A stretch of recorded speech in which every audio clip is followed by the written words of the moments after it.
What's up troops, Marley13 here, and today we're going to be talking about drugs. This is going to be a very serious video, and I don't condone taking drugs as a result of watching this video. However, I have heard that if you leave a like on this video, then you'll instantly become high as fuck. This is a story I've kept with me for quite some time, and I've never actually told anyone before, so my recollections of the events may be a bit blurry, but I'll do my best. So I was off to this party one night, right, an empty in a flat right at the very top of a tower block, although it wasn't exactly a penthouse, let me tell you. Anyway, so I get the lift up to the top of the tower by myself, and I get to the door of the flat and there's some big fuck off musclehead guy standing right there, a fucking bouncer for a gaff. As I try to get in, he puts his hand on my chest and shoves me back and says, "Where do you think you're going?" And I just said to him, "To the party. What does it look like, you fucking stay puffed cunt?" Because you know, he was built like that and I was feeling quite hard at the time, you know, eager to get into this party. Then the guy goes to me, "You get cheeky with me again, son, and I'll fling you at this tower so fucking hard Russia will think Scotland's testing nuclear weapons." At that point I thought it was just best to calm the situation down, you know, because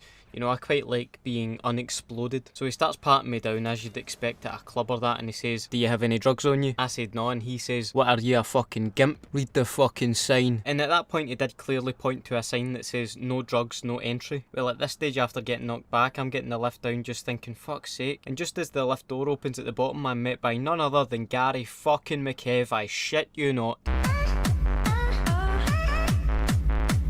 I went to him, "Alright Gary, I've just been knocked back from upstairs, I've got no narcotics on me whatsoever." And he says, "It's alright Marley, here, take a couple of these super ectos with you." So I just gubbed one there and then and kept the other to get past the bouncer, and so did Gary get Gary McKev. Didn't take long for it to kick in either, the lift back up was fucking bouncing. I don't know how Gary did it, but apparently if you hit floor 6, 9 and then 4 twice, a fucking disco ball deploys and strobe lights come on in the lift. Gary started playing Levels by Avicii on his phone and we had a wee rave up to the top floor. It was fucking brilliant. Gets to the bouncer and it's no problem at all. He opens up the door and then opens up one of the mad red velvet rope hangs into the gaff. Place was just as jumping as the lift, man. Gary was on the decks, and by that I mean he plugged his phone into the docking station. Only thing was, I had started to hit a badging. My jaw was fucking shape-shifting all over the place. I had to get away and take a breather, so I burst into this bedroom and there's just this one guy in the room absolutely melted with a bottle of Bucky in his hand. He's got a Burberry hat on and everything. He was just a pure Ned, but at least he wasn't hiding it. Strikes up a conversation, but it's a bit difficult because we're both in some state and I don't know what to say to him. He was just telling me about some dirty bird that he had to leave in the other room, and that's when it fucking hits me.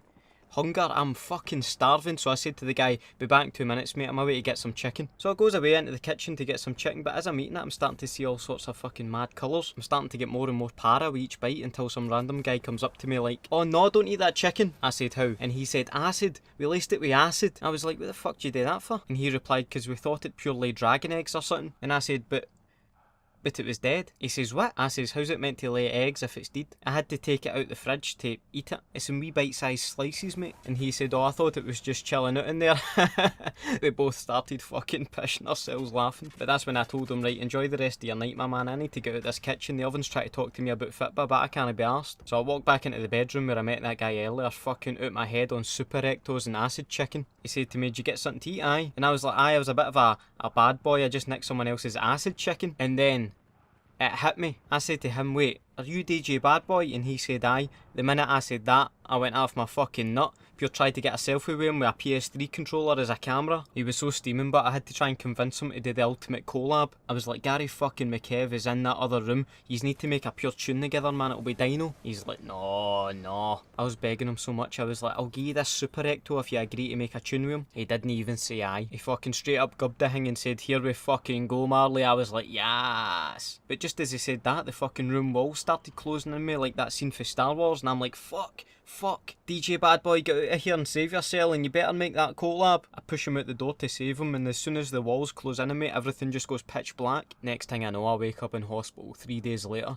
I'm told by doctors they had to bring me back to life 13 times that night. The mixture of super ectos and acid chicken had taken its toll on my body. I never did find out if DJ Bad Boy and Gary McKev made a tune together. And well, that's where the story ends. I'd say there's more than enough reasons not to do drugs in there, and always double check any chicken in a gaff for signs that it's been spiked. To be fair, that story is partly based in fiction, but it does bring me on to a wider point. Folk who just don't fucking shut up about taking drugs as if it makes them some sort of cool dude. I'm sure you've got some roaster added on Facebook you maybe went to high school with, you've not seen them in years, but you know their daily drug intake like the back of your fucking hand. Can't wait to get right stoned tonight, man. Gets a bit predictable after a while, and the only reason you keep them added is because they're good for a bit of drama every now and then. You can take it to the next level and buy some drug branded clothes, and everyone will know how cool you are. Although I do think it's a bit out of order how there's only cannabis themed clothes. How come there's no merchandise for fans of Eckies? No, I mean, you've got folk butchering the Adidas logo to show everyone they smoke weed. Although, to be fair, I don't think much crocodile users are wearing Lacoste to show folk what they're up to. I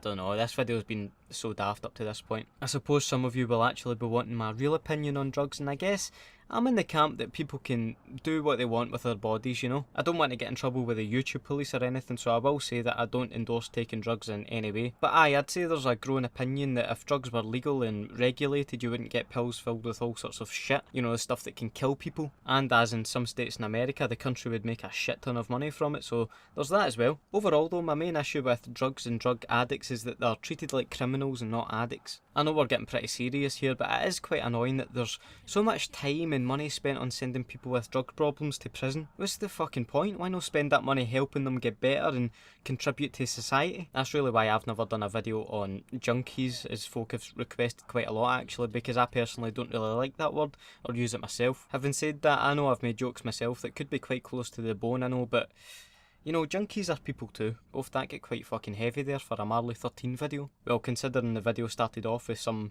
stories so far-fetched, you'd think I had just handed an obscene amount of drugs before I made the video. Anyway, that's all for today. Let me know your opinion on drugs in the comments, and if you have any mad stories you want to let us all know, do that at your own risk, I guess. And also let me know any topic suggestions for future videos. Have a nice day, and I'll see you in the next video. Bye.